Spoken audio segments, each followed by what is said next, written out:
श्रीमद् भगवत गीता साक्षात भगवान की दिव्य वाणी है। इसकी महिमा अपार है, अपरिमित है। उसका यथार्थ में वर्णन कोई नहीं कर सकता। शेष, महेश, गणेश भी इसकी महिमा को पूरी तरह से नहीं कह सकते, फिर मनुष्य की तो बात ही क्या है। गीता एक परम रहस्यमय ग्रंथ है। इसमें संपूर्ण वेदों का सार संग्रह किया गया है। इसका आशय इतना गूढ़ और गंभीर है कि आजीवन निरंतर अभ्यास करते रहने पर भी उसका अंत नहीं आता। भगवान के गुण, प्रभाव, स्वरूप, तत्व, रहस्य और उपासना का तथा कर्म एवं ज्ञान का वर्णन जिस प्रकार भगवत गीता में किया गया है, वैसा अन्य ग्रंथों में एक साथ मिलना कठिन है। भगवत गीता एक ऐसा अनुपमेय शास्त्र है जिसका एक भी शब्द सदुपदेश से खाली नहीं है। गीता सर्वशास्त्रमयी है। इसे सारे शास्त्रों का खजाना कहा जाता है। गीता का भली भांति ज्ञान हो जाने पर सभी शास्त्रों का तात्विक ज्ञान अपने आप हो जाता है। गीता को हम भगवान से भी बढ़कर कहें तो कोई अत्युक्ति नहीं होगी। भगवान ने स्वयं कहा है, मैं गीता के आश्रय में रहता हूँ। गीता मेरा श्रेष्ठ घर है। गीता के ज्ञान का सहारा लेकर ही मैं तीनों लोकों का पालन करता हूँ। इसके सिवा गीता में ही भगवान अपने मुक्त कंठ से यह घोषणा करते हैं कि जो कोई मनुष्य मेरी इस गीता रूप आज्ञा का पालन करेगा वह निसंदेह मुक्त हो जाएगा। यही नहीं, भगवान कहते हैं कि जो कोई इसका अध्ययन भी करेगा उसके द्वारा मैं ज्ञान यज्ञ से पूजित होऊंगा। भगवान कहते हैं, जो मनुष्य गीता का रहस्य भक्तों को धारण कराता है और उनमें इसका विस्तार एवं प्रचार करता है, वो मनुष्य मुझे अतिशय प्रिय है। गीता संपूर्ण जीवन दर्शन है और इसका अनुसरण करने वाला व्यक्ति सर्वश्रेष्ठ होता है। भगवत गीता ही है जो आधुनिक युग में समस्याओं से घिरे हुए मनुष्य को एक कर्मशील जीवन जीने के लिए प्रेरित करती है। गीता ऐसे प्रेरणादायक संदेशों का महासागर है जो जीवन से निराश मनुष्य को आशाओं से भर देती है। श्रीमद् भगवत गीता एकमात्र ऐसा ग्रंथ है जो मनुष्य को जीने का सही तरीका बताती है। गीता जीवन में धर्म, कर्म और प्रेम का पाठ पढ़ाती है। श्रीमद् भगवत गीता का ज्ञान मानव जीवन और जीवन के बाद का जीवन दोनों के लिए उपयोगी माना गया है। भगवत गीता में कुल 18 अध्याय है और 700 श्लोक है, जिसे सभी के लिए पढ़ पाना थोड़ा मुश्किल है। इसीलिए आज के इस बेहद ही खास वीडियो में हम संपूर्ण गीता सार के बारे में बात करने वाले हैं, जिन्हें जानकर आप श्रीमद् भगवत गीता का सही मतलब समझ पाएंगे। इसलिए इन विचारों को आप हर रोज जरूर सुनें।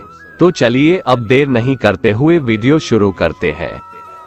भगवान श्री कृष्ण कहते हैं कि हे अर्जुन, तुम्हें किसका मोह है? इस रणस्थली में युद्ध प्रारंभ होने से ठीक पहले तुम्हारा इस तरह से शस्त्र त्याग देना बिल्कुल भी उचित नहीं है, क्योंकि न तो ये श्रेष्ठ पुरुषों द्वारा आचरित है, न स्वर्ग को देने वाला है और न कीर्ति बढ़ाने वाला है। इसीलिए हे अर्जुन, नपुंसकता को मत प्राप्त हो, हृदय की तुच्छ दुर्बलता को त्यागो, उठो और युद्ध करो। तुम उसका शोक करते हो जो शोक करने के योग्य भी नहीं है और पंडितों जैसी बातें करते हो। ज्ञानी व्यक्ति ना तो मरने वाले का शोक करते हैं और ना ही उनका शोक करते हैं जो अभी जिंदा है, क्योंकि वो जानते हैं जो मर गया वो फिर से जन्म लेगा और जो जिंदा है वो एक दिन जरूर मरेगा। हे अर्जुन, न तो ऐसा है कि मैं किसी काल में नहीं था या तू नहीं था अथवा ये राजा लोग नहीं थे, और ना ऐसा है कि इससे आगे हम सब नहीं रहेंगे। वर्तमान शरीर की उत्पत्ति से पहले भी हम सब थे और पीछे भी रहेंगे। शरीर के नाश होने से आत्मा का नाश नहीं होता, अतः नाश की आशंका से इन सब के लिए शोक करना उचित नहीं है। आत्मा अजर अमर है। आत्मा न तो मरता है और न ही जन्म लेता है, क्योंकि आत्मा अजन्मा, नित्य, सनातन और पुरातन है। शरीर के मारे जाने पर भी यह नहीं मरता। जैसे मनुष्य पुराने वस्त्रों को त्याग कर नए वस्त्र धारण करता है, ठीक उसी प्रकार जीवात्मा पुराने व्यर्थ शरीर को त्याग कर नए शरीर को धारण करती है। आत्मा को शस्त्र काट नहीं सकते और न अग्नि इसे जला सकती है, जल इसे गीला नहीं कर सकता और ना ही वायु इसे सुखा सकती है। परंतु फिर भी अगर तुम इस आत्मा को सदा जन्म लेने वाला और सदा मरने वाला समझता है, तो भी हे महाबाहो, तू इस प्रकार का शोक करने के योग्य नहीं है, क्योंकि इस मान्यता के अनुसार जन्मे हुए की मृत्यु निश्चित है और मरे हुए का जन्म लेना भी निश्चित है। हे अर्जुन, अपने धर्म से भागकर तुम भय मत कर, क्योंकि क्षत्रिय के लिए धर्मयुक्त युद्ध से बढ़कर दूसरा कोई कल्याणकारी कर्तव्य नहीं है। हे पार्थ, अपने आप प्राप्त हुए और खुले हुए स्वर्ग के द्वार रूपी इस प्रकार के युद्ध को भाग्यवान क्षत्रिय लोग ही पाते हैं। किंतु अगर तुम इस धर्मयुक्त युद्ध को नहीं करेगा, तो स्वधर्म और कीर्ति को खोकर पाप को प्राप्त होगा तथा युगों युगों तक तुम्हारे अपकीर्ति की चर्चा होगी। सम्मानित पुरुष के लिए अपकीर्ति मौत से भी बढ़कर है। या तो तुम युद्ध में मारा जाएगा और स्वर्ग को प्राप्त होगा, या तो संग्राम में जीतकर पृथ्वी का राज्य भोगेगा। इस कारण हे अर्जुन, उठ और युद्ध कर। जय पराजय, लाभ हानि और सुख दुख को समान समझकर युद्ध के लिए तैयार हो जा। इस प्रकार युद्ध करने से तू पाप को नहीं प्राप्त होगा और यही तुम्हारा सबसे बड़ा धर्म और कर्म है। ये संसार मेरी ही माया है, ये संसार मुझसे ही उत्पन्न हुआ है। मैं ही इसका पालन पोषण करता हूँ और मैं ही इस सृष्टि का विनाश करता हूँ। मैं जल में रस हूँ, चंद्रमा और सूर्य में प्रकाश हूँ, संपूर्ण वेदों में ओंकार हूँ, आकाश में शब्द और पुरुषों में पुरुषत्व हूँ। मैं ही सूर्य रूप से तपता हूँ, वर्षा का आकर्षण करता हूँ और उसे बरसाता हूँ। हे अर्जुन, मैं ही अमृत और मृत्यु हूँ, सत असत भी मैं ही हूँ। मैं धरती की मधुर सुगंध हूँ, मैं अग्नि की ऊष्मा हूँ, सभी जीवित प्राणियों का जीवन और सन्यासियों का आत्म स्वयं भी मैं ही हूँ। मैं भूत, वर्तमान और भविष्य के सभी प्राणियों को जानता हूँ, लेकिन वास्तविकता में मुझे कोई नहीं जानता। हमेशा शक करने वाला व्यक्ति कभी शांति प्राप्त नहीं कर पाता है। वह ना तो इस लोक में धन, ऐश्वर्य या यश की प्राप्ति कर सकता है और ना ही परलोक में स्वर्ग की प्राप्ति कर सकता है, क्योंकि जब तक मनुष्य किसी भी विषय में संशय युक्त रहता है, तब तक वह उस विषय में सफलता नहीं पा सकता। इसलिए संदेह करने से बचें। हे अर्जुन, तुम्हारा क्या गया जो तुम रोते हो? तुम क्या लाए थे जो तुमने खो दिया? तुमने क्या पैदा किया था जो नष्ट हो गया? तुमने जो लिया यहीं से लिया, जो दिया यहीं पर दिया। जो आज तुम्हारा है कल किसी और का होगा, क्योंकि परिवर्तन ही संसार का नियम है और समय के साथ संसार में हर चीज परिवर्तन के नियम का पालन करती है। भगवान श्री कृष्ण कहते हैं, कर्मयोग ही वह योग है जिसके माध्यम से हम अपनी जीवात्मा से जुड़ पाते हैं। कर्मयोग हमारे आत्मज्ञान को जागृत करता है। इसके बाद हम न केवल अपने वर्तमान जीवन के उद्देश्यों को, बल्कि जीवन के बाद की अपनी गति का पूर्वाभास प्राप्त कर सकते हैं। इस योग में कर्म के द्वारा ईश्वर की प्राप्ति की जाती है। श्रीमद् भगवद गीता में कर्मयोग को सर्वश्रेष्ठ माना गया है। गृहस्थ और कर्मठ व्यक्ति के लिए ये योग अधिक उपयुक्त है। कर्म योग सिखाता है कि कर्म के लिए कर्म करो, आसक्ति रहित होकर कर्म करो। कर्मयोगी इसीलिए कर्म करता है कि कर्म करना उसे अच्छा लगता है और इसके परे उसका कोई हेतु नहीं है। कर्मयोगी कर्म का त्याग नहीं करता, वह केवल कर्मफल का त्याग करता है और कर्मजनित दुखों से मुक्त हो जाता है। उसकी स्थिति इस संसार में एक दाता के समान है और वह कुछ पाने की कभी चिंता नहीं करता। वह जानता है कि वह दे रहा है और बदले में कुछ मांगता नहीं, और इसीलिए वह दुख के चंगुल में नहीं पड़ता। कर्म फल का त्याग कर धर्मनिरपेक्ष कार्य का संपादन भी पूजा के समान हो जाता है। संसार का कोई कार्य ब्रह्म से अलग नहीं है, इसलिए कार्य की प्रकृति कोई भी हो, निष्काम कर्म सदा ईश्वर को ही समर्पित हो जाता है। पुनर्जन्म का कारण वासनाओं या अतृप्त कामनाओं का संचय है।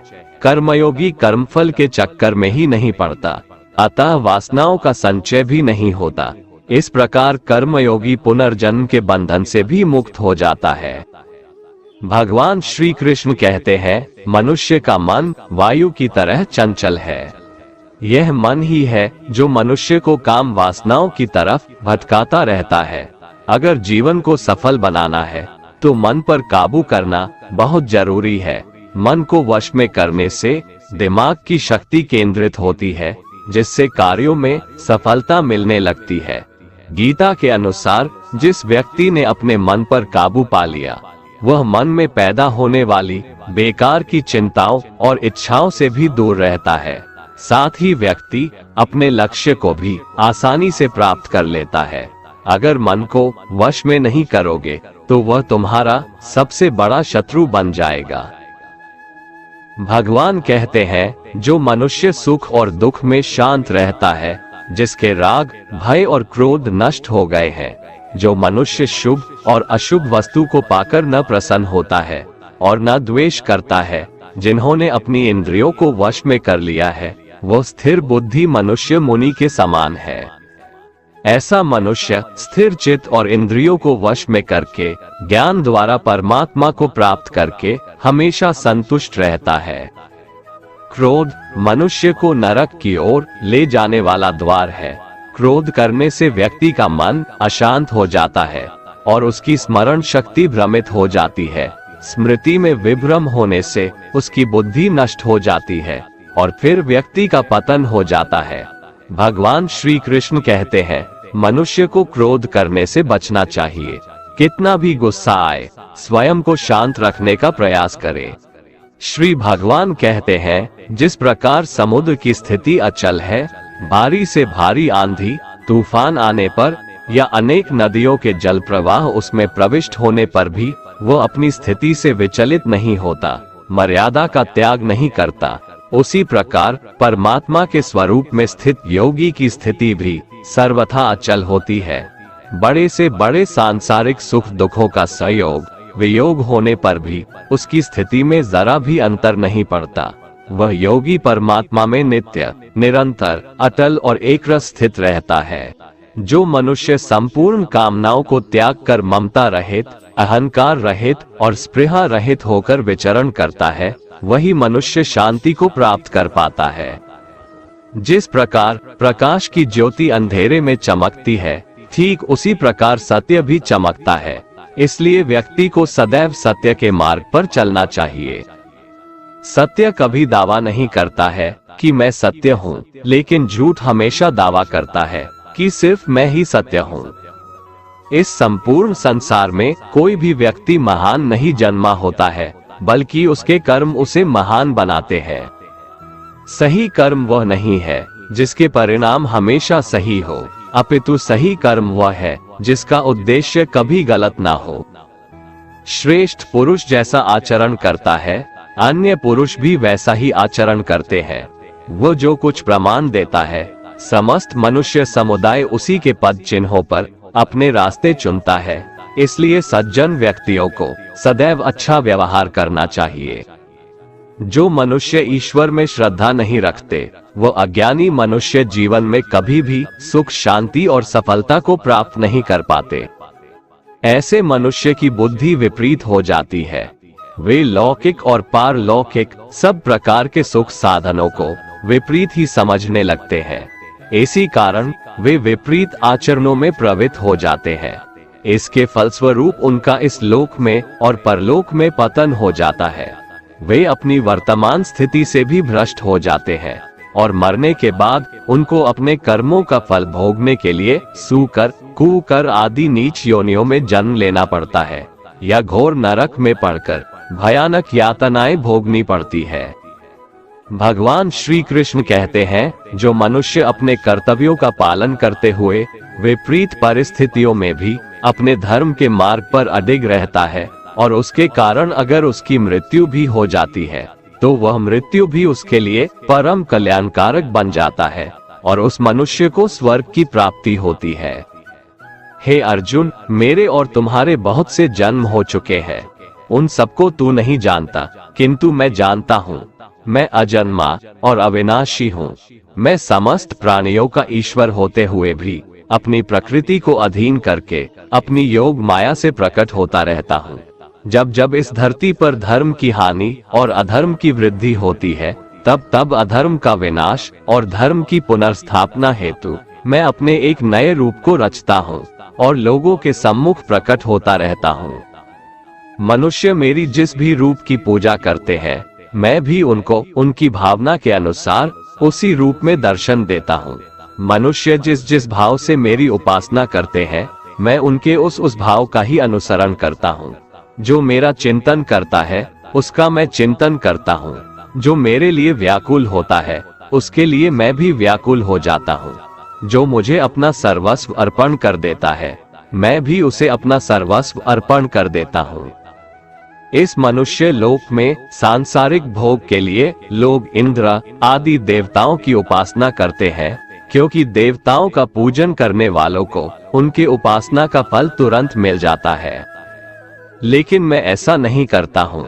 मेरे भक्त यदि सकाम भाव से भी मेरा भजन करते हैं, तो भी मैं उनकी उसी कामना को पूर्ण करता हूँ, जिसकी पूर्ति से उनका विषयों से वैराग्य होकर मुझ में प्रेम और विश्वास बढ़ता है। इसीलिए सांसारिक मनुष्यों को मेरी भक्ति का फल शीघ्र मिलता हुआ नहीं दिखता है, और इसलिए वे मंद बुद्धि मनुष्य कर्मों का फल शीघ्र प्राप्त करने की इच्छा से अन्य देवताओं का ही पूजन किया करते हैं।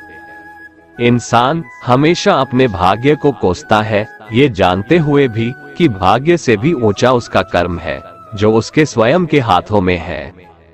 जो हुआ वो अच्छा हुआ, जो हो रहा है वह भी अच्छा हो रहा है, जो होगा वह भी अच्छा ही होगा। जो बीत गया उसका तुम पछतावा ना करो और भविष्य की चिंता भी ना करो, अभी तो वर्तमान चल रहा है। जो पुरुष ना किसी से द्वेष करता है और ना किसी चीज की आकांक्षा करता है, वैसा कर्मयोगी पुरुष सन्यासी के समान है, और वह पुरुष सुखपूर्वक संसार बंधन से मुक्त हो जाता है। ना तो मैं किसी के भाग्य का निर्माण करता हूँ और ना ही किसी के कर्मफल का निर्माण करता हूँ। मनुष्य अपने द्वारा किए कर्मों का ही फल भोगता है और उसी से उसके भाग्य का निर्माण होता है। मनुष्य स्वयं ही अपना मित्र है और स्वयं ही अपना सबसे बड़ा शत्रु भी है। ज्ञानी मनुष्य कर्मयोग या भक्ति योग से एक ही जन्म में इस समुद्र रूपी संसार से निकलकर परमात्मा को प्राप्त कर लेता है, और अज्ञानी मनुष्य काम, क्रोध, लोभ, मोह में फंसकर 84 लाख योनियों में भटकता रहता है। भगवान श्री कृष्ण कहते हैं, भगवत प्राप्ति के लिए कर्म करने वाला कोई भी मनुष्य दुर्गति को प्राप्त नहीं होता है। इस लोक में या परलोक में वह जहाँ भी रहता है, वो परमात्मा के मार्ग में आगे ही बढ़ता रहता है। हे अर्जुन, जिनकी बुद्धि माया ने हर ली है, जो जानबूझकर पाप कर्मों में ही लिप्त हैं, जो मुझे जानने की चेष्टा भी नहीं करते, ऐसे मनुष्य को जीवन में और जीवन के बाद के जीवन में भी कष्टों से मुक्ति नहीं मिल पाता है। जो मनुष्य अंत काल में भी मुझको स्मरण करता हुआ शरीर त्यागता है, वह मेरे परम धाम को प्राप्त होता है, इसमें कोई संशय नहीं है। देवताओं को पूजने वाले देवताओं को प्राप्त होते हैं, पितरों को पूजने वाले पितरों को प्राप्त होते हैं, भूतों को पूजने वाले भूतों को प्राप्त होते हैं, और मेरा पूजन करने वाले भक्त मुझको ही प्राप्त होते हैं। इसलिए मेरे भक्तों का पुनर्जन्म नहीं होता। जो कोई भक्त मेरे लिए प्रेम से पत्र, पुष्प, फल, जल आदि अर्पण करता है, उस शुद्ध बुद्धि निष्काम प्रेमी भक्त का प्रेम पूर्वक अर्पण किया हुआ वह पत्र, पुष्प मैं सद्गुण से प्रकट होकर प्रेम पूर्वक खाता हूँ।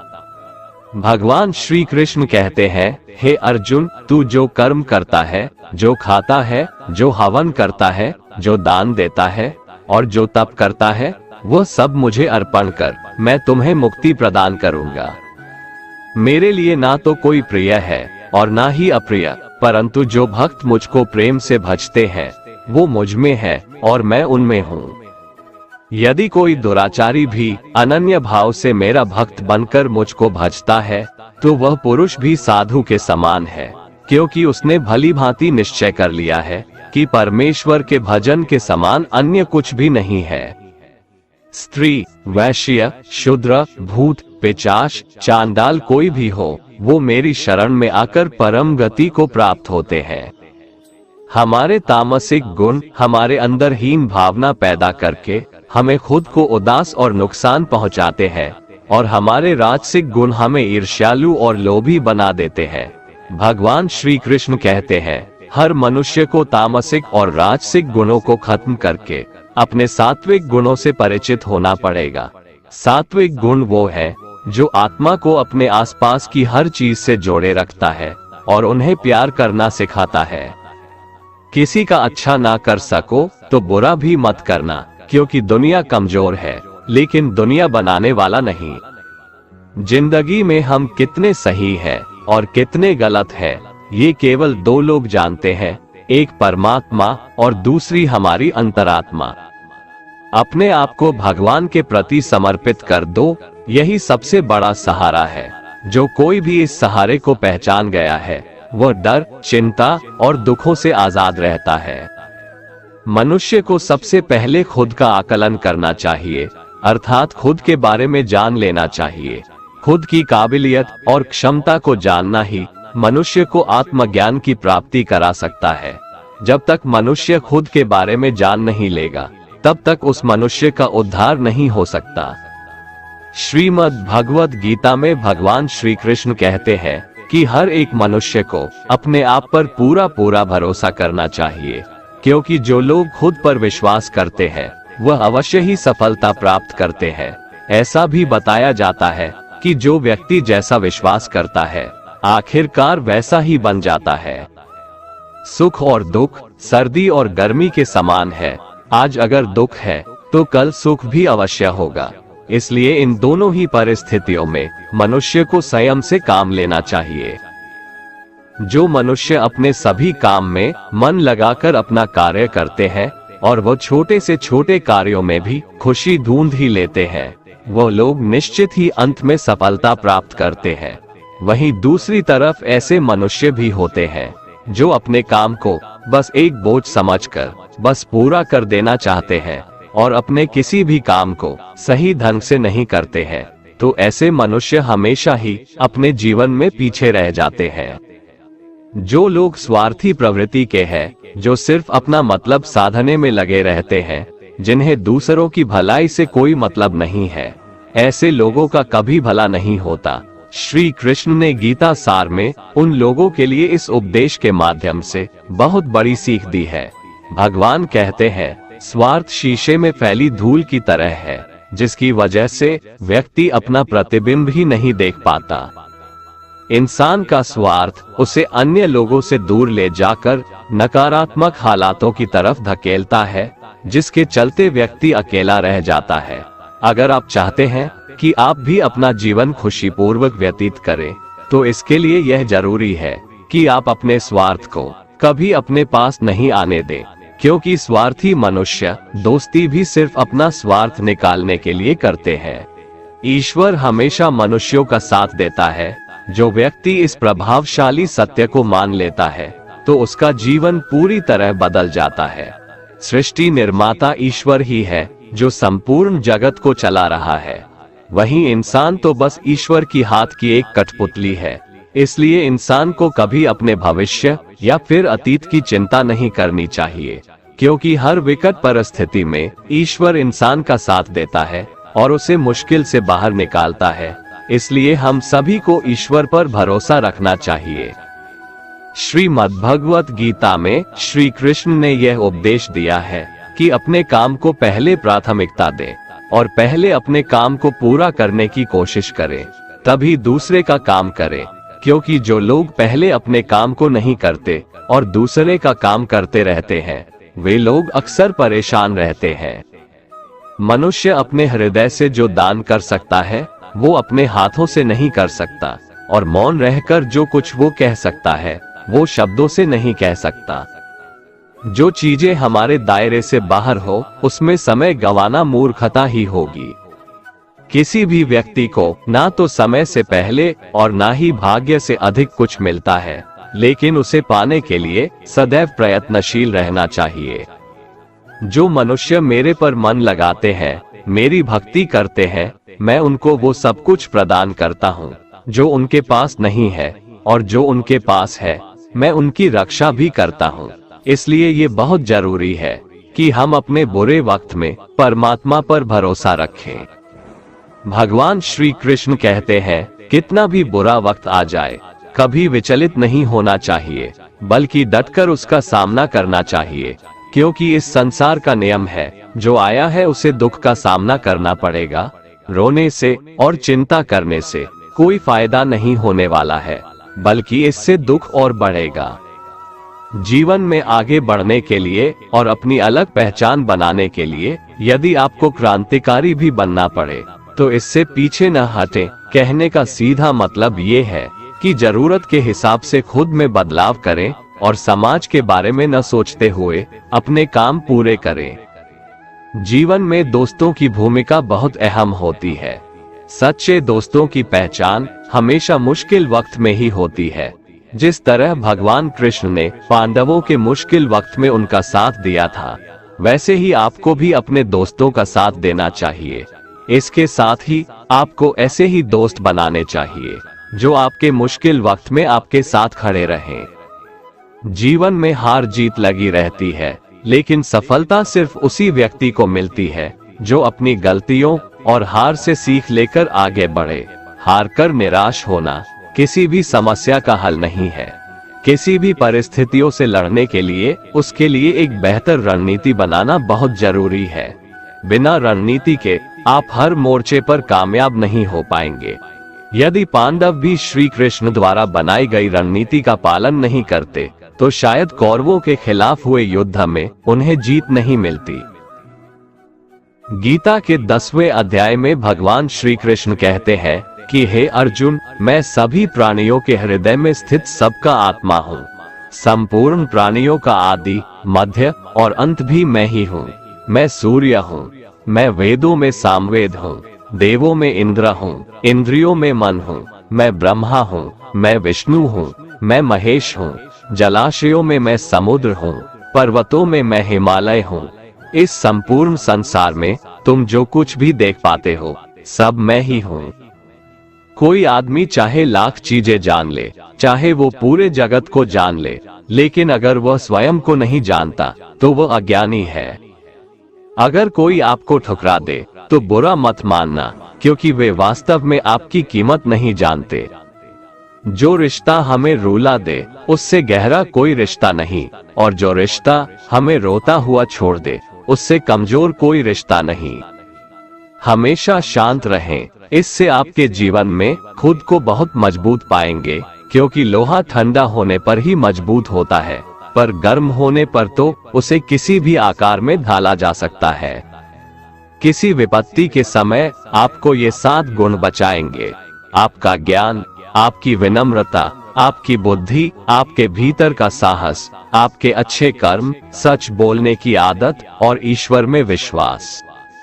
आत्मा हमेशा जानती है कि सही क्या है और गलत क्या है, लेकिन मनुष्य के सामने चुनौती तो मन को समझने की होती है। मुश्किल समय में व्यक्ति अकेला हो जाता है, लेकिन मुश्किलों की वजह से वही व्यक्ति मजबूत हो जाता है। जो आपको सम्मान दे उसी को सम्मान दीजिए। हैसियत देखकर सर झुकाना कायरता का लक्षण है। हे अर्जुन, जो न कभी हर्षित होता है, न किसी से द्वेष करता है, न शोक करता है, न कामना करता है, जो शुभ और अशुभ संपूर्ण कर्मों का त्यागी है, वह ज्ञानी मनुष्य मुझको अति प्रिय है। मुझे पाने के 3 तरीके हैं: ध्यान योग, ज्ञान योग और कर्म योग, और इन सब में कर्मयोग सबसे प्रधान है। किसी पर विश्वास करना हो तो उनकी बातों पर नहीं, उनकी हरकतों पर ध्यान दो। गुस्से के वक्त थोड़ा रुक जाने से और गलती के वक्त थोड़ा झुक जाने से जिंदगी और भी आसान हो जाती है। भगवान श्री कृष्ण कहते हैं, जो मनुष्य मुझे जान लेता है वह जन्म मरण के बंधनों से मुक्त हो जाता है। जो मनुष्य भगवद गीता को पढ़कर उस पर अमल करता है, उसके सारे दुष्कर्मों का प्रभाव समाप्त हो जाता है। जो भाग्य में है वो भाग कर आएगा, और जो भाग्य में नहीं है वो आकर भी भाग जाएगा। जैसे हवा के झोंके नाव को भटका देते हैं, वैसे ही मनुष्य की इच्छाएं बुद्धि को भटका देती है। एक समझदार व्यक्ति वही है जो दूसरों को देखकर उनकी विशेषताओं से सीखता है, उनसे तुलना और ईर्ष्या नहीं करता। शस्त्र केवल शरीर को घायल कर देते हैं, किंतु शब्द आत्मा को भी घायल कर देते हैं। जो मनुष्य अपने को परमात्मा से अलग नहीं समझता है और ना ही इस शरीर से अपना कोई संबंध मानता है, वह सदा के लिए जन्म मरण से मुक्ति पा लेता है। जो व्यक्ति आध्यात्मिक जागरूकता के शिखर तक पहुंच चुके हैं, उनका मार्ग है निस्वार्थ कर्म, और जो भगवान के साथ संयोजित हो चुके हैं, उनका मार्ग है स्थिरता और शांति। मानव कल्याण ही भगवत गीता का प्रमुख उद्देश्य है। इसलिए मनुष्य को अपने कर्तव्यों का पालन करते समय मानव कल्याण को प्राथमिकता देना चाहिए। श्री कृष्ण कहते हैं, जो तुम्हारा साथ देता है तुम उसका साथ दो, जो तुम्हें धोखा देता है तुम उसे त्याग दो। जिस जगह आपका सम्मान नहीं हो वहां पर कभी जाना नहीं चाहिए, वरना लोग आपको कमजोर और बेवकूफ समझेंगे। जहां बारिश ना हो वहां फसल खराब हो जाती है, और जहां संस्कार ना हो वहां नस्ल भी खराब हो जाती है। जो लोग ये कहते हैं मेरे पास वक्त नहीं है, असल में उनके खास रिश्तों की गिनती में आपका नाम ही नहीं है। हे अर्जुन, वह जो वास्तविकता में मेरे उत्कृष्ट जन्म और गतिविधियों को समझता है, वह शरीर त्यागने के बाद पुनः जन्म नहीं लेता और मेरे परम धाम को प्राप्त होता है। वो व्यक्ति जो सभी इच्छाएं त्याग देता है और मैं और मेरा की लालसा और भावनाओं से मुक्त हो जाता है, उसे अपार शांति की प्राप्ति होती है। जिस मनुष्य के अंदर ज्ञान की कमी और ईश्वर में श्रद्धा नहीं होती, वो मनुष्य जीवन में कभी भी आनंद और सफलता को प्राप्त नहीं कर पाता। ईश्वर ने हमें जो कुछ भी दिया है वही हमारे लिए पर्याप्त है, और यही एक अटल सत्य भी है। संयम, सदाचार, स्नेह एवं सेवा, ये गुण सत्संग के बिना नहीं आते। ईश्वर से किए गए प्रार्थना से इंसान की परिस्थिति या तकदीर बदले या ना बदले, पर उस प्रार्थना से इंसान के चरित्र में जरूर बदलाव आता है। बात इतनी मधुर रखो कि कभी वापस भी लेनी पड़े तो आपको कड़वी न लगे। खुद में थोड़ा स्वाभिमान होना जरूरी है, वरना लोग आपको वहां भी दबाने की कोशिश करेंगे जहां आपका अधिकार है। कोई एक महापुरुष ही आत्मा को आश्चर्य की भांति देखता है, वैसा ही दूसरा कोई महापुरुष ही इसके तत्व का आश्चर्य की भांति वर्णन करता है, तथा दूसरा कोई अधिकारी पुरुष ही इसे आश्चर्य की भांति सुनता है, और कोई तो सुनकर भी इसको नहीं जानता। श्री भगवान कहते हैं, दुख सुख को समान समझने वाले जिस धीर पुरुष को ये इंद्रिय और विषयों के संयोग व्याकुल नहीं करते, वह मोक्ष के योग्य होता है। जब तक तुम अपने आप से नहीं हार जाओ, तब तक दुनिया की कोई ताकत तुम्हें हरा नहीं सकती है। कमजोर तुम नहीं, तुम्हारा वक्त है, और वक्त सबका बदलता है। तुम बस अपना कर्म करते जाओ। जिसने कभी संकट नहीं देखा, उसे अपनी ताकत का कभी एहसास नहीं होगा। जो दूसरों की तकलीफों को समझते हैं, जिनमें दया है, जो दिल से अच्छे हैं, उन्हें दोबारा जन्म नहीं लेना पड़ता है। किसी को कुछ देकर घमंड मत कर, क्या पता तू दे रहा है या पिछले जन्म का कर्ज चुका रहा है। घमंडी मनुष्य का वंश, वैभव और प्रतिष्ठा तीनों ही चले जाते हैं। विश्वास ना हो तो रावण, कौरव और कंस को देख लो। चुप रहने से बड़ा कोई जवाब नहीं, और माफ कर देने से बड़ी कोई सजा नहीं। जिस मनुष्य के पास सब्र की ताकत है, उस मनुष्य की ताकत का कोई मुकाबला नहीं कर सकता। हमारी व्यर्थ की चिंता और मन का भय एक ऐसा रोग होता है जिससे हमारी आत्मीय शक्ति बिखर जाती है। मनुष्य को जीवन की चुनौतियों से भागना नहीं चाहिए, और न ही भाग्य और ईश्वर की इच्छा जैसे बहानों का प्रयोग करना चाहिए।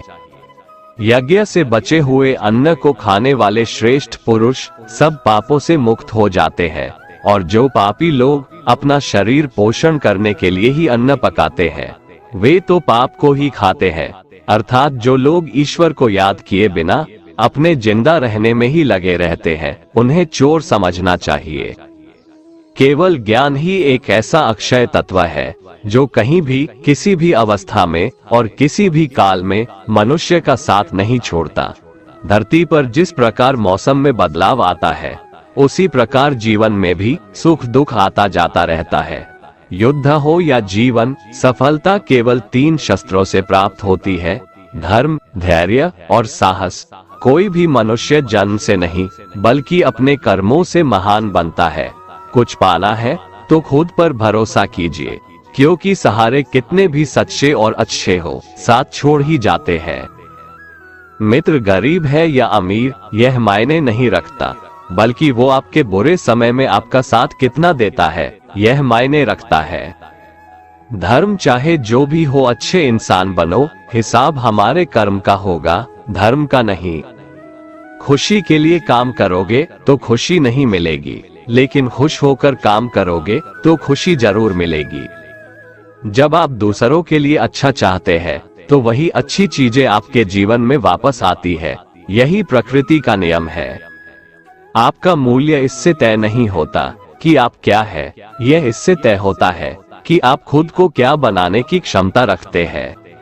हंसता हुआ मन और हंसता हुआ चेहरा, यही सच्ची संपत्ति है। जितना इंतजार वो आपसे करवा रहा है, समय आने पर वो इतना देगा कि संभाल भी नहीं पाओगे। कोई आपका साथ ना दे तो निराश मत होना, क्योंकि परमात्मा से बड़ा हमसफर कोई नहीं होता। खुशी आजादी पर निर्भर होती है और आजादी इस बात पर निर्भर होती है कि आप कितने साहसी हैं। विश्वास के बगैर इस दुनिया में कोई भी रिश्ता ज्यादा देर तक कायम नहीं रह सकता। यदि किसी भूल के कारण कल का दिन दुख में बीता तो उसे याद कर आज का दिन व्यर्थ ना करे। बहुत से ऐसे लोग हैं जो कर्म करते हुए ही परम सिद्धि को प्राप्त हुए थे। जनक आदि ज्ञानी जन भी आसक्ति रहित कर्म द्वारा ही परम सिद्धि को प्राप्त हुए थे।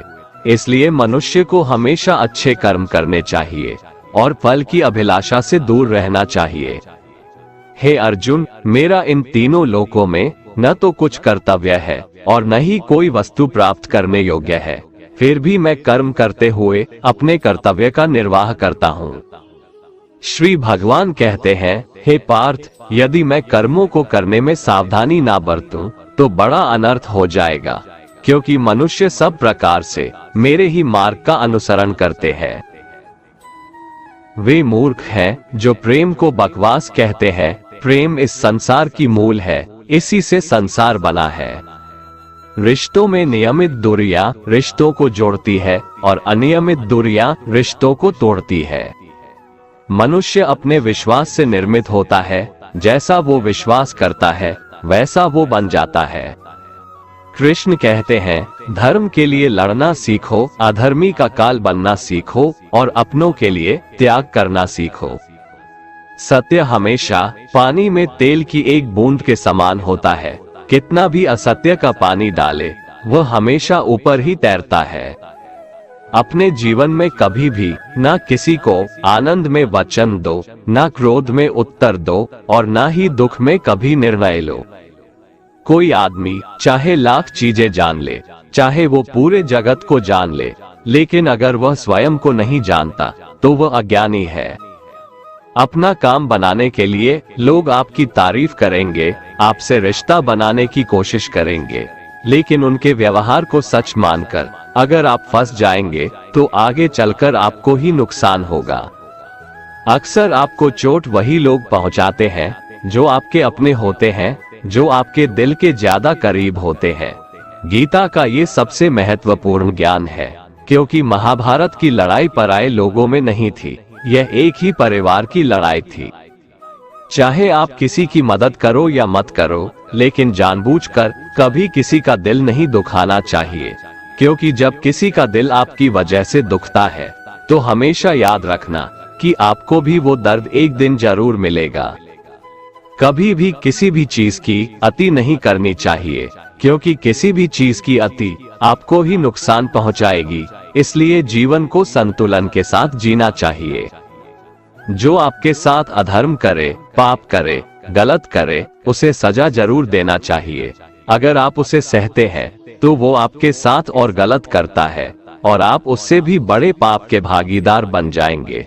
इसलिए ज्ञानी व्यक्ति को चाहिए कि वो अपने साथ हो रहे गलत का विरोध करना सीखे। जीवन में कभी वो मत करो जो लोग करते हैं, हमेशा वही करो जो तुम्हारे लिए सही है। भगवान श्री कृष्ण कहते हैं, जो इंसान अपनी रक्षा खुद नहीं कर सकता या फिर अपनी रक्षा करने का प्रयास भी नहीं करता, ऐसे मनुष्यों की रक्षा भगवान भी नहीं करते। जो इंसान खुद के महत्व को नहीं जानता, वैसे इंसान को कोई भी महत्व नहीं देता है। बुरा इंसान कभी अपनी बुराई नहीं छोड़ता। आप चाहे उसके साथ कितना भी अच्छा चलो, वो आपको तकलीफ जरूर देगा। इसलिए जो जैसा है उसके साथ वैसा ही व्यवहार करना चाहिए। जो इंसान समय की कदर नहीं करता, समय भी उस इंसान की कदर कभी नहीं करता है और वैसा इंसान जीवन में कभी भी सुख, शांति और सफलता को प्राप्त नहीं कर पाता है। संगति का मनुष्य के जीवन पर बहुत गहरा प्रभाव पड़ता है। अच्छा इंसान अगर बुरे लोगों के संगत में रहेगा तो वो भी एक दिन बुरा बन जाएगा। इसलिए हमेशा अच्छे लोगों के संगत में रहें। इस दुनिया में परमात्मा के सिवा किसी को अपना मत समझो। यहाँ कोई अपना नहीं है, क्योंकि जब दुनिया के सारे रास्ते बंद हो जाते हैं तो ईश्वर की तरफ जाने वाला रास्ता हमेशा खुला रहता है। इस दुनिया में हारे हुए इंसान की, तकलीफ में पड़े हुए इंसान की कोई मदद नहीं करता और अगर कोई इंसान थोड़ा सा सफल हो जाए तो उससे कोई खुश नहीं होता। इसलिए अपना दुख किसी को बताओ मत और अपनी खुशी किसी के आगे जताओ मत। मनुष्य का आहार हमेशा सात्विक और संतुलित होना चाहिए। जिस इंसान को ये समझ नहीं कि क्या खाना चाहिए, कितना खाना चाहिए, कहाँ खाना चाहिए और कैसे खाना चाहिए, वो परमात्मा को कभी नहीं पा सकता। जो मंदबुद्धि मनुष्य सिर्फ दिखावे के लिए कहता है कि उसने समस्त इंद्रियों को वश में कर लिया है, परंतु वह मन ही मन उन इंद्रियों के विषयों का चिंतन करता रहता है, वो मनुष्य मिथ्याचारी अर्थात दंभी कहा जाता है। जो पुरुष परंपरा से नहीं चलता, सृष्टि चक्र के नियमों का पालन नहीं करता, अर्थात अपने कर्तव्य का पालन नहीं करता, वह इंद्रियों के द्वारा भोगों को भोगने वाला पापी पुरुष व्यर्थ ही जीता है। परंतु जो मनुष्य आत्मा में ही रमण करने वाला और आत्मा में ही तृप्त तथा आत्मा में ही संतुष्ट हो, उसके लिए कोई कर्तव्य नहीं है।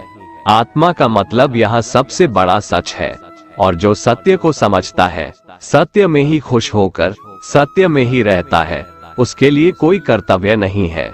लेकिन ऐसा कोई लाखों करोड़ों में एक होता है। उस महापुरुष का इस विश्व में न तो कर्म करने से कोई प्रयोजन रहता है और न कर्मों के न करने से ही कोई प्रयोजन रहता है, तथा संपूर्ण प्राणियों में भी इसका स्वार्थ से कोई संबंध नहीं रहता। कहने का सीधा मतलब है, जिसे परमात्मा मिल चुका है वह कोई और दूसरा कर्म क्यों करे। जो ज्ञानी है, जिन्हें ईश्वर की सच्चाई मालूम हो चुकी है, उनकी ये जिम्मेदारी बन चुकी है कि उनके काम करने के तरीके से कहीं किसी और के मन में काम करने के प्रति अश्रद्धा या अपमान ना पैदा हो जाए। इसलिए उन ज्ञानी जनों के लिए ये जरूरी है कि वो ऐसा उदाहरण सामने रखें जिससे हर कोई अपना कर्म, अपना कर्तव्य करने के लिए प्रेरित हो। तामसिक गुण वाले व्यक्ति आलस्य या नींद इसी प्रकार के कर्म करते हैं। राजसिक गुण वाले बात बात पर शौर्य या बहादुरी दिखाने का काम करते हैं, लेकिन ज्ञानी मनुष्य जानते हैं उसके गुण ही उससे कर्म करवा रहे हैं, और जो ज्ञानी नहीं होते वो समझते हैं कि सब कुछ वही कर रहे हैं। उठाकर फेंक दो उन रिश्तों को गहरे समुंदर में जिनमें वक्त पड़ने पर स्वार्थ और मतलब की बदबू आती हो।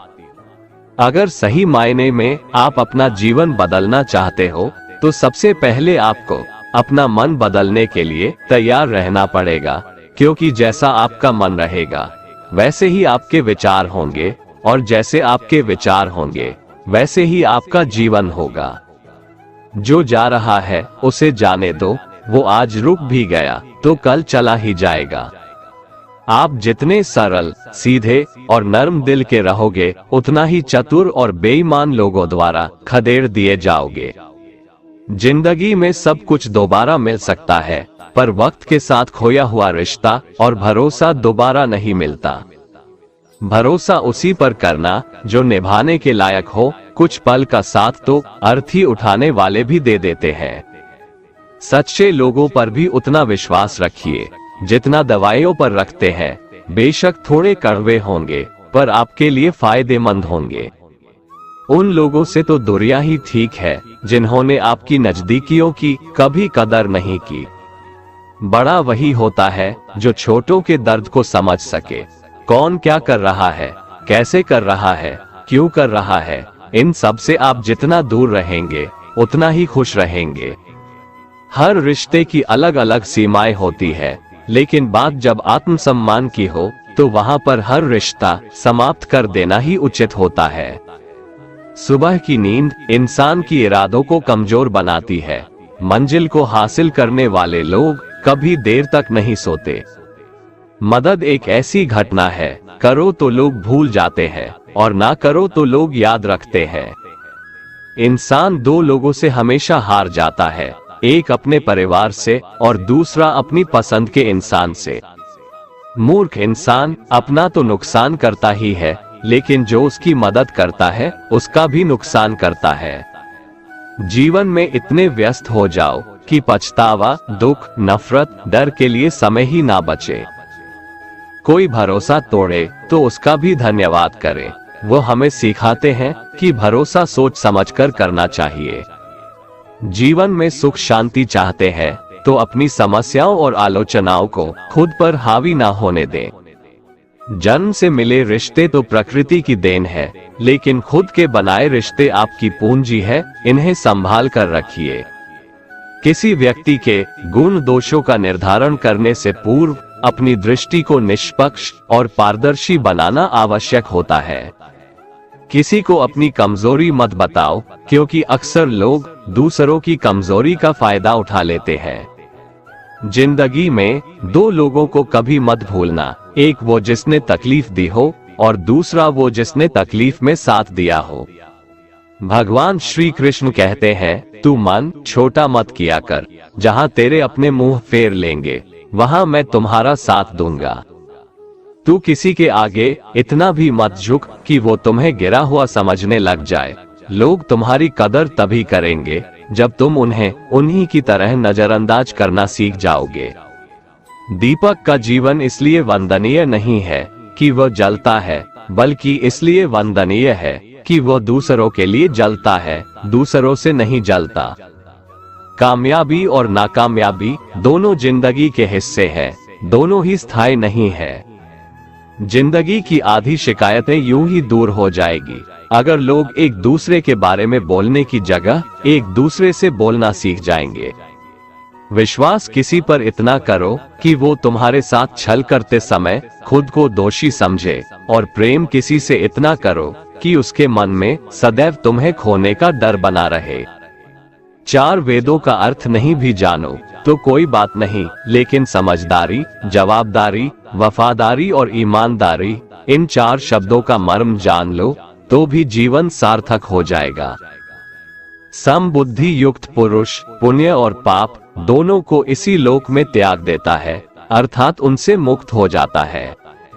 जिस काल में तेरी बुद्धि मोह रूप दलदल को भली भांति पार कर जाएगी, उस समय तू सुने हुए और सुनने में आने वाले इस लोक और परलोक संबंधी सभी भोगों से वैराग्य को प्राप्त हो जाएगा। हे अर्जुन, जिस काल में मनुष्य मन में स्थित संपूर्ण कामनाओं को भली भांति त्याग देता है और आत्मा से आत्मा में ही संतुष्ट रहता है, उस काल में वह स्थित प्रज्ञ कहा जाता है।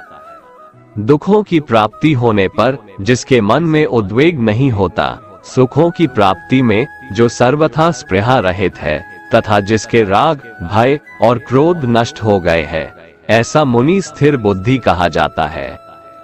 जिस प्रकार कछुआ सब ओर से अपने अंगों को जैसे समेट लेता है, वैसे ही जब पुरुष इंद्रियों के विषयों से इंद्रियों को सब प्रकार से हटा लेता है, तब उसकी बुद्धि स्थिर है, ऐसा समझना चाहिए। किससे कब और कितना बोलना है, अगर तुमने ये समझ लिया तो तुम अपनी जिंदगी के सार्थक बन चुके हो। कान्हा कहते हैं, जीवन में कभी मौका मिले तो किसी के लिए सारथी बनना, स्वार्थी नहीं। धर्म से भरा हृदय धर्म का परामर्श देता है और अधर्म से भरा हृदय अधर्म का परामर्श देता है। इंसान इसलिए दुखी नहीं है कि वह ईश्वर को नहीं मानता, इंसान इसलिए दुखी है क्योंकि वह ईश्वर की नहीं मानता। समय आने पर सबको मिलता है, समय से पहले की चाह ही दुख का कारण बनती है। किसी से सच्चा प्रेम होना शुद्धता और दिव्यता का प्रतीक है। जो कुछ भी हुआ है उसमें तेरा कोई योगदान नहीं है, इसलिए तुम्हारी सारी परेशानियां व्यर्थ है। हर चीज की शुरुआत मुझसे होती है और खत्म भी मुझ पर आकर ही होती है। इंद्रियों से मिलने वाला सुख सच्चा नहीं होता है।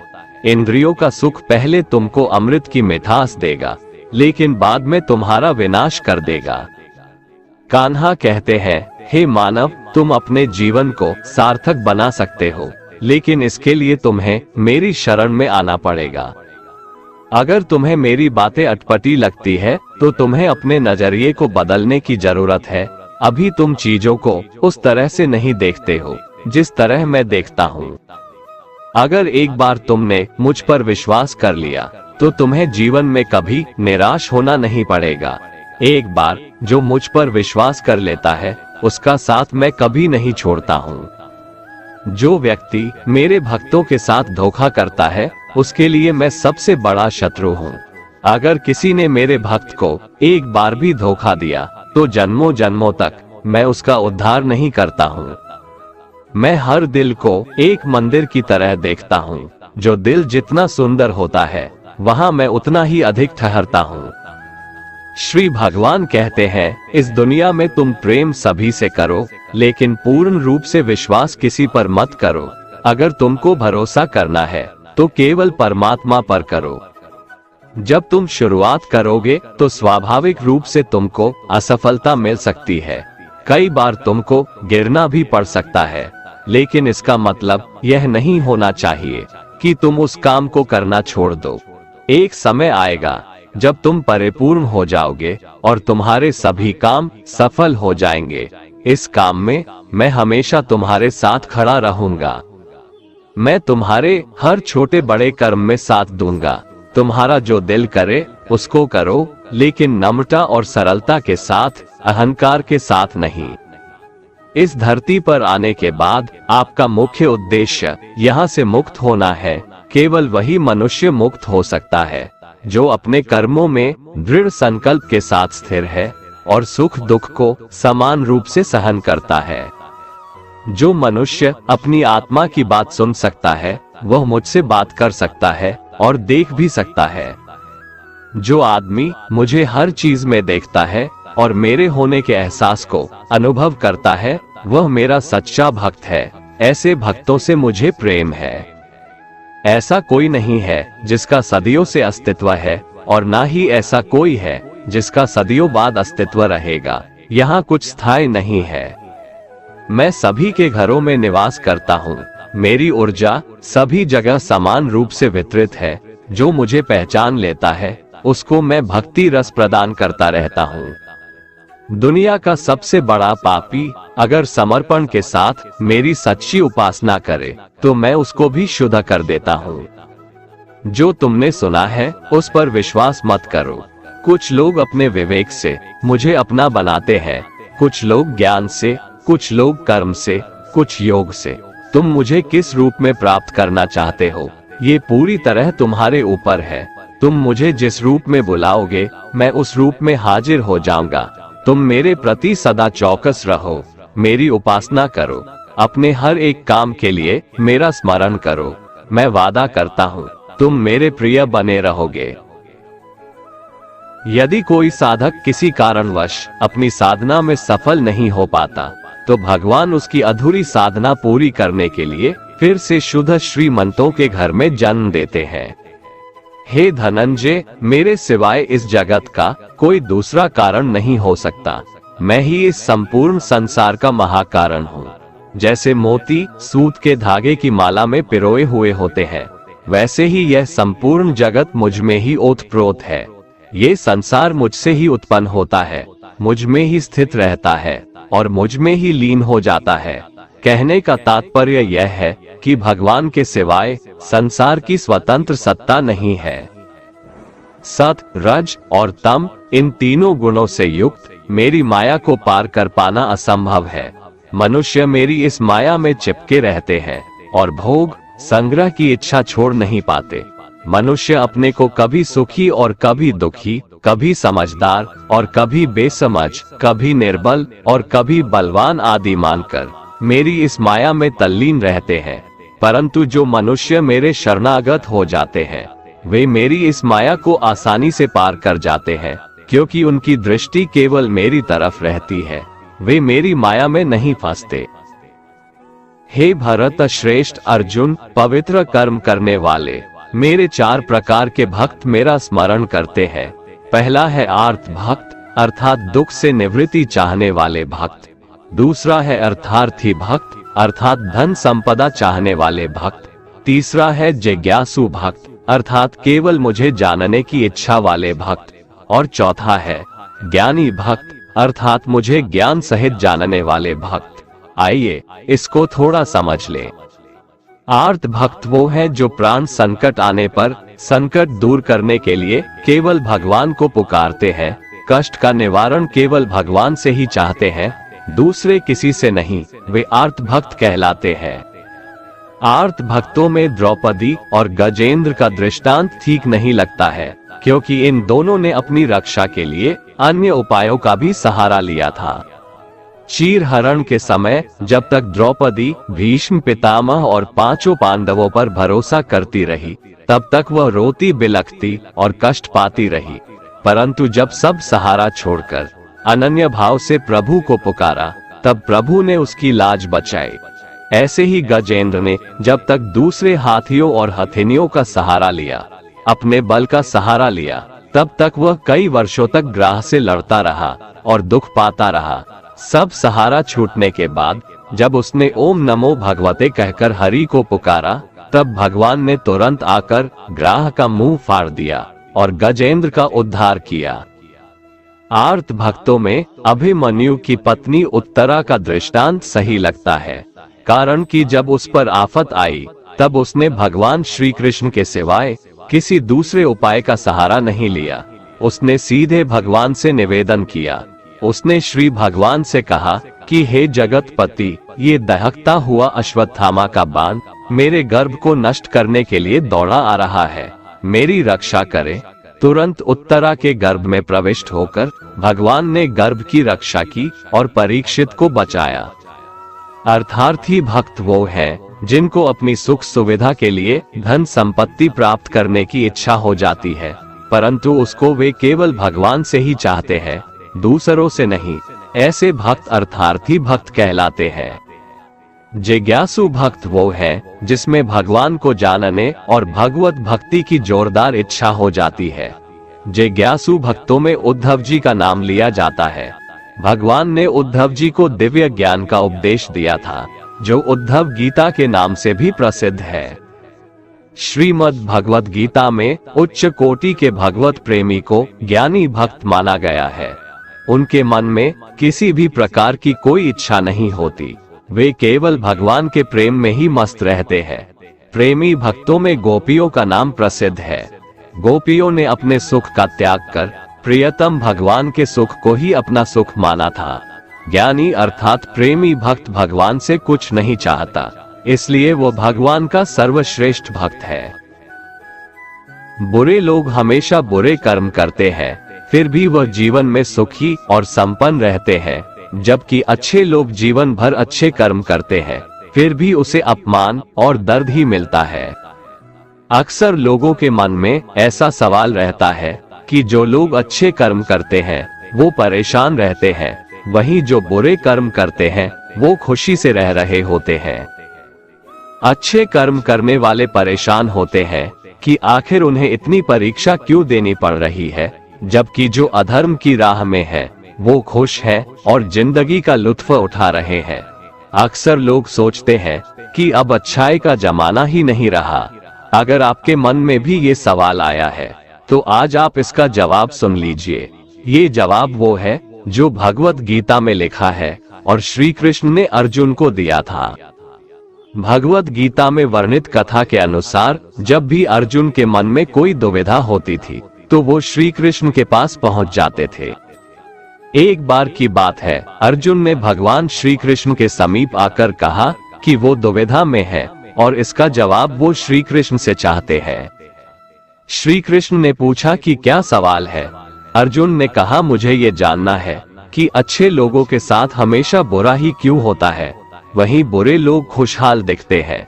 अर्जुन के मुंह से ऐसी बातें सुनकर श्री कृष्ण मुस्कुराए और कहा, मनुष्य जैसा सोचता है और महसूस करता है वैसा कुछ नहीं होता है, बल्कि अज्ञानता की वजह से वो सच्चाई नहीं समझ पाता है। अर्जुन उनकी ये बात समझ नहीं पाए। इसके बाद श्री कृष्ण ने क्या कहा वो जानते हैं। कान्हा ने अर्जुन से कहा कि हे पार्थ, मैं तुम्हें एक कथा सुनाता हूँ, उसे सुनकर तुम समझ जाओगे कि हर प्राणी को उसके कर्म के हिसाब से ही फल मिलता है। प्रकृति हर किसी को अपनी राह चुनने का मौका देती है। अब वो मनुष्य की इच्छा पर निर्भर करता है कि उसे धर्म की राह चुननी है या अधर्म की। कथा शुरू करते हुए श्री कृष्ण ने कहा, एक नगर में दो पुरुष रहा करते थे। एक पुरुष व्यापारी था जिसके जीवन में धर्म की बहुत महत्ता थी। वो पूजा पाठ में यकीन रखता था। वो हर रोज मंदिर जाता था और दान धर्म भी करता था और हर रोज भगवान की पूजा करता था। वहीं दूसरा पुरुष बिल्कुल विपरीत था। वो हर रोज मंदिर तो जाता था लेकिन पूजा करने नहीं, बल्कि मंदिर के बाहर से जूते चप्पल चुराने। उसे दान और धर्म से कोई लेना देना नहीं था। समय बीतता गया और एक दिन बहुत जोर की बारिश हो रही थी। इस वजह से मंदिर में पुजारी के अलावा कोई नहीं था। ये बात जब दूसरे पुरुष को पता चली तो उसने कहा कि ये सही मौका है मंदिर का धन चुराने का। पंडित से नजर बचाकर उसने मंदिर का सारा धन चुरा लिया। उसी समय धर्म कर्म में विश्वास रखने वाला व्यक्ति भी मंदिर पहुंचा। दुर्भाग्य से मंदिर के पुजारी ने उसे ही चोर समझ लिया और चिल्लाने लगे। वहां लोग एकत्र हो गए और उसे बहुत मारा। किसी तरह वो बचते बचाते वहां से निकला तो दुर्भाग्य ने उसका साथ वहां भी नहीं छोड़ा। मंदिर के बाहर वो एक गाड़ी से टकरा गया और घायल हो गया। फिर वो व्यापारी लंगड़ाते हुए घर जाने लगा तो रास्ते में उसकी मुलाकात उस पुरुष से हुई जिसने मंदिर से धन चुराया था। उसने कहा, आज तो मेरी किस्मत चमक गई, एक साथ इतना सारा धन मिल गया। ये सब देखकर उसे बहुत बुरा लगा और उसने अपने घर से भगवान की सारी तस्वीरें निकाल दी। कुछ सालों बाद दोनों की पुरुषों की मृत्यु हो गई। मरने के बाद जब दोनों यमराज की सभा में पहुंचे और भले पुरुष ने दूसरे व्यक्ति को देखा तो उसे बहुत गुस्सा आया। उसने क्रोधित होकर यमराज से पूछ ही लिया, मैं तो हमेशा अच्छे कर्म करता था, दान में विश्वास रखता था, उसके बदले जीवन भर मुझे अपमान और दर्द ही मिला और इस व्यक्ति को नोटों से भरी पोटली। आखिर ऐसा भेदभाव क्यों? इस पर यमराज ने कहा, पुत्र तुम गलत समझ रहे हो। जिस दिन तुम्हारी गाड़ी से टक्कर हुई थी वो दिन तुम्हारे जीवन का आखिरी दिन था, परंतु तुम्हारे अच्छे कर्मों की वजह से तुम्हारी मौत सिर्फ एक छोटी से चोट में बदल गई। तुम इस दुष्ट व्यक्ति के बारे में जानना चाहते हो? दरअसल इसके भाग्य में राजयोग था, मगर इसके कुकर्मों और अधर्म की वजह से वो सिर्फ एक छोटी सी धन की पोटली में बदल गया। कथा सुनाने के बाद श्री कृष्ण अर्जुन से कहते हैं, पार्थ क्या अब तुम्हें तुम्हारे सवाल का जवाब मिल गया? ऐसा सोचना कि भगवान तुम्हारे कर्मों को नजरअंदाज कर रहे हैं, ये बिल्कुल भी सत्य नहीं है। भगवान हमें कब, क्या, किस रूप में दे रहा है मनुष्य को समझ में नहीं आता है, मगर आप अच्छे कर्म करते रहें तो भगवान की कृपा हमेशा बनी रहती है। इसलिए अपने अच्छे कर्मों को बदलना नहीं चाहिए, क्योंकि उसका फल हमें इसी जीवन में मिलता है। इसलिए मनुष्य का फर्ज है कि वो हमेशा अच्छे कर्म करते रहें, क्योंकि श्री कृष्ण ने गीता में भी बताया है कि किसी के द्वारा किया गया कर्म बेकार नहीं जाता है, चाहे वो अच्छा हो या बुरा। कान्हा कहते हैं, मैं ना तो तुम्हारी महंगी भेंट से प्रसन्न होता हूँ और ना ही दिखावटी दान दीक्षा से। अगर मेरे मन को जीतना है तो मुझे प्रेम से पुकारो, मैं हाजिर हो जाऊंगा। अवास्तविक चीजों को लेकर मन में कभी डर पैदा मत होने दो। वो वास्तविक नहीं है, वह ना तो कभी था और ना कभी होगा। इसके विपरीत जो वास्तविक है वह हमेशा से था और उसे ना तो बदला जा सकता है, ना कभी नष्ट किया जा सकता है। जो मनुष्य किसी अच्छे काम में लगा हुआ होता है, आने वाले समय में उसका अंत कभी बुरा नहीं होता है। मनुष्य को निडर, शुद्ध और आध्यात्मिक बनना चाहिए। जीवन का आनंद लो, उदार दिल से बातें करो, किसी पर क्रोध मत करो, किसी का अहित मत सोचो, सभी के साथ सद्भाव के साथ पेश आओ। कर्म का नियम कहता है कि प्रत्येक घटना का एक कारण और प्रभाव होता है। समान रूप से किए गए कार्य के परिणाम अलग अलग हो सकते हैं। ये केवल इस बात पर निर्भर करता है कि वो कर्म करता किस प्रकार है। जिस प्रकार आग एक लकड़ी को जलाकर राख कर देती है, उसी प्रकार आत्मा ज्ञान आपके अंदर चलने वाले सभी द्वैत कार्यों को भस्म कर आपको आंतरिक शांति प्रदान करता है। भगवान पर विश्वास उस बच्चे की तरह करो जिसे हवा में उछालो तो वह हंसता है, वह डरता नहीं है, क्योंकि वह जानता है कि आप उसे गिरने नहीं दोगे। दुनिया में हमारे सामने चाहे जो परिस्थिति आ जाए, एक काम करना, अपने जीवन को ऊपर वाले को सौंप देना। इस मनुष्य लोक में कर्मों के फल को चाहने वाले लोग देवताओं का पूजन किया करते हैं, क्योंकि उनको कर्मों से उत्पन्न होने वाली सिद्धि शीघ्र मिल जाती है। ब्राह्मण, क्षत्रिय, वैश्य और शूद्र, इन 4 वर्णों का समूह गुण और कर्मों के अनुसार मेरे द्वारा रचा गया है। इस प्रकार उस सृष्टि रचनादि कर्म का कर्ता होने पर भी मुझ अविनाशी परमेश्वर को तू वास्तव में अकर्ता ही जान। कर्मों के फल में मेरी स्पृहा नहीं है, इसलिए मुझे कर्म लिप्त नहीं करते। यहाँ श्री भगवान के कहने का भाव है कि कर्म करो, लेकिन फल की इच्छा से नहीं, बस अपना कर्म करते जाओ और आगे बढ़ते जाओ।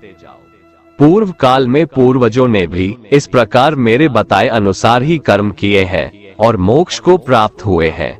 इसलिए अगर तू भी मोक्ष को पाना चाहता है तो पूर्वजों द्वारा सदा से किए जाने वाले कर्मों को ही कर।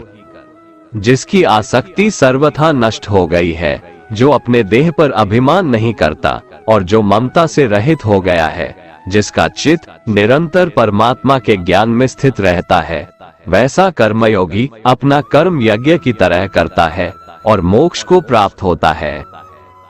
जो अपना सब कुछ परमात्मा को अर्पित कर देता है, जिसके लिए परमात्मा ही सब कुछ है, जो अपने हर कर्म में परमात्मा को देखता है और हर कर्म परमात्मा के लिए करता है, वैसा कर्मयोगी मोक्ष का अधिकारी होता है। जो मनुष्य मुझसे परम प्रेम करके इस परम रहस्य युक्त गीता शास्त्र को मेरे भक्तों में कहेगा, वह मुझको ही प्राप्त होगा, इसमें कोई संदेह नहीं है।